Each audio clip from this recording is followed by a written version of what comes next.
friends. Okay, so today's video, I'm going to be talking about Halloween. And as a Catholic, what do we believe? How do we celebrate it? What's the right and wrong way to celebrate it? Technically, the church does not say one way or the other if you can or can't do things with Halloween. But I will say that Halloween is actually intended for a Catholic holiday. It actually is a Catholic holiday. Catholics came up with it. Halloween means All Hallows Eve.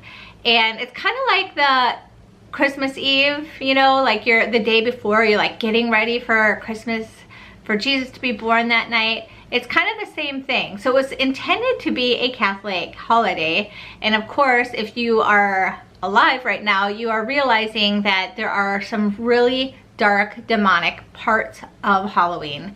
And so it was never intended to be that way. So I'm just gonna talk about some things that we could do to offset that. But here's the thing, like, I know a lot of people are gonna say that it's Satan's day and we should not even dress our kids up, like we're just like giving into that culture. And I feel like that's a totally wrong way of looking at it. I think we need to combat it with spiritual, like look at it as a spiritual battle, right? What would you do in battle? So we can go to mass that day. We can go to confession. Going to confession, Satan hates it because we humble ourselves. We say we are sorry to God. We make amends with God, and there's nothing more beautiful than coming together with God, reuniting, right? Like, so when me and my husband have a quarrel or a little fight or whatever, we take some time and then we apologize. We usually apologize to each other and we tend to be stronger after that. Well, that can be the same thing. Like, our sin should not define us.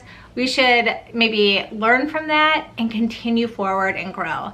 And so I just think that Halloween is like, we can reclaim it. We don't have to give it to Satan. We can reclaim it. In our family, so we have trunk or treat at our Catholic school, so we know all the families, and they'll, you know, have little themed in the back of their truck or their car, like little theme things, and I think it's really cute. So we actually, in my family, we do trunk or treat, and my kids dress up as princesses, and they dress up as football players or superheroes or, you know, whatever, and then the rest of the year they play in those costumes. The girls love being princesses, so pretty much every year around Halloween they get a new princess outfit, and then that year they play with it all day. So I think it's a win-win.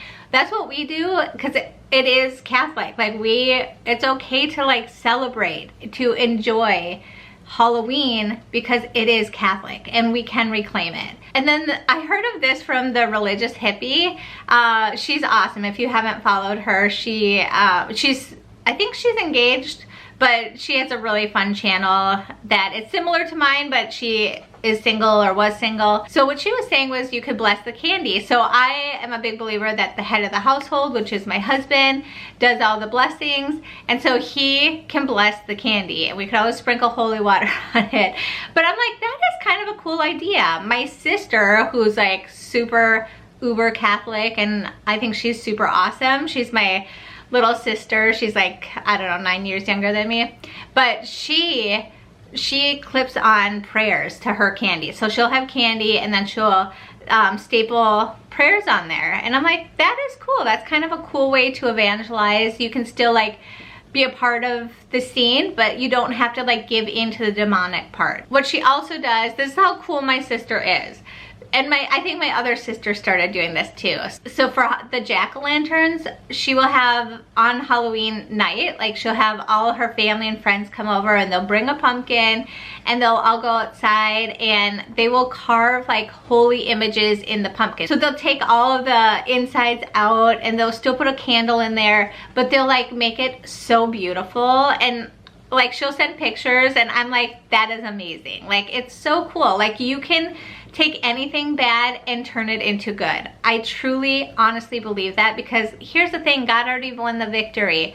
We just have to keep fighting in his court for him, and he does all the hard work. I think we can still enjoy it, have fun, celebrate, but in a holy way. And so those are some ideas of holy ways.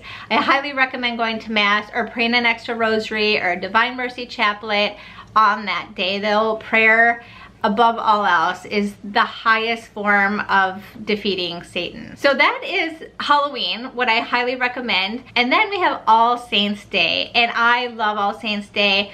My kids go to a Catholic school, so in 2nd grade, they get to dress up like, they do a whole project on one saint. So they pick a saint and they dress up like them, and they kind of give a little, like, they talk about their saint, and it's so cute. So the school itself doesn't celebrate Halloween. They don't get dressed up at school, but they do All Saints Day. So I just think that's so neat.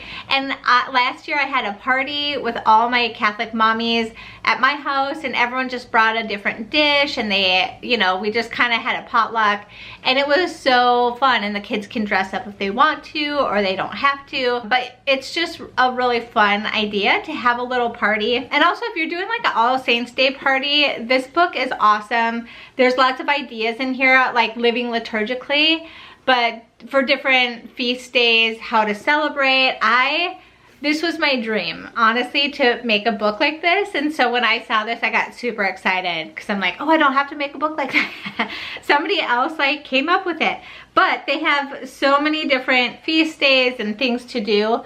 Like this is Epiphany. So they have All Saints Day, feast day, party ideas in here. They have recipes, they have different craft ideas. This book is amazing. It is like packed full of awesome ideas, and they're all beautiful colored pictures. I love this book, so I'll link it down below. But if you're looking for like a book that kind of helps you liturgically to live with beautiful pictures and just a ton of ideas, this book is awesome. So it's just a fun little thing that you can do to have a little party. On my website, CatholicMomsLife.com, I have these over there, and it's just pretty much, if you want to do a party planning, you just fill this out and to get ready for the party. So anyway, you don't have to do a lot of prep. For me, I just had my friends over, and they just brought a dish, and we just celebrated the saints. So it can be whatever you want. I have lots of videos on that and blogs, and I will link them all below. Lots of fun things. I love being Catholic. There's so many fun things that you can do, and all of this incorporates the faith. Like all of this is like part of, you know, we can give to our children of how rich and beautiful our faith is. So anyway, and you can just like, if you wanted to, you could just read saint stories around at dinner time. It doesn't have to be a party, but I think that in some way on All Saints Day, we should really be sharing the different saints with our children, because there's such good examples. My mom as a child would read me saint stories, and I knew from an early age I want to be a saint. Like I just saw them like living for something so much bigger and better than themselves. They were so selfless, so kind, so loving towards God, and that ingrained in me what I wanted to be. So I am a big believer in building up your kids' libraries, and even yours. They have chapter books, so many great books about the saints. I'll put my list down below. I'll see if I can get like a blog of like all my favorite books, because there's so many awesome Catholic saint books out there. Also, another thing for All Saints Day is you can start a novena to any saint. Saint Therese has a great novena. All of them really have so many great novenas. Great day to start a novena with your family. You can always pray a rosary. So November 1st, you do need to go to Mass on that day, because it is considered a holy day of obligations. But anyway, so that's All Saints Day. Super awesome and fun. And then, so it's like 3 days in a row of like just pure partying, right? So All Souls Day is all about praying for the people that we know that have died.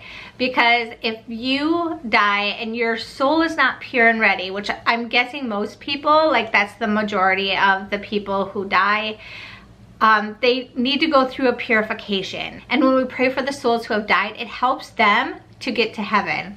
So that is a huge thing. And so we can offer up the rosary for them, Divine Mercy chaplets, we can fast for them. There's different ways that we can help them. But that is one way that God has allowed us to help other people get to heaven. So even if you're like, well, I can't be a speaker and help people get to heaven, or I can't, you know, I don't have children, so I can't like help my children get to heaven, you can always pray for souls that, you know, especially those who have nobody to pray for them. Offer masses for them, pray the rosary, all those things, so good. So on that day, All Souls Day, you can have a candle. This is something that you could do just to remember to pray for them constantly that day. So you can just get a candle like this, any candle. It doesn't have to be a beeswax candle like I have. I think there's like the 3 Days of Darkness one. But anyway, this is the 3 Days candle, and I probably won't use this one, but another one, probably like a good smelling candle, right? Okay, so this is the one I'll probably use. It smells really good. It smells like cake batter, I think. Anyway, you can use any candle, and you can always get it blessed. Candles that are blessed are great, but what you'll want to do is you can write names. You can put, you know, your grandparents that have died, your friends who might have died, all of those, you can put them on. And so as you're walking by, you can remember to pray for them by name. Just to get a candle, bless it if you want to, and then light it, and all day keep praying for all the souls on that day. So together as a community, I think that is so powerful. And then one last thing is, over on my website, I also have a checklist of different things as Catholics that you could do for the month of November. I have an October, November, I think an Advent one as well. So anyway, over on my website, I'll link that down below. But it's just like things to kind of, for the month of, like, you know, if you live liturgically, like these are great things that you can kind of get ready and prepare for.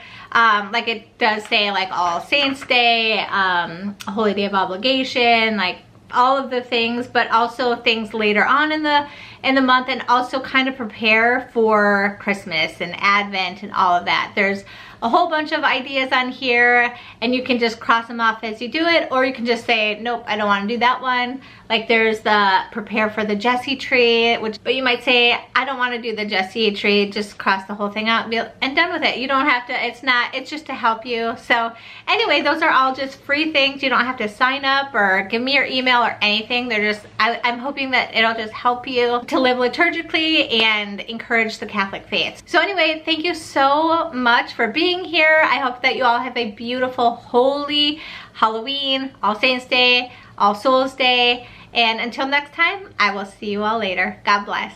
Bye.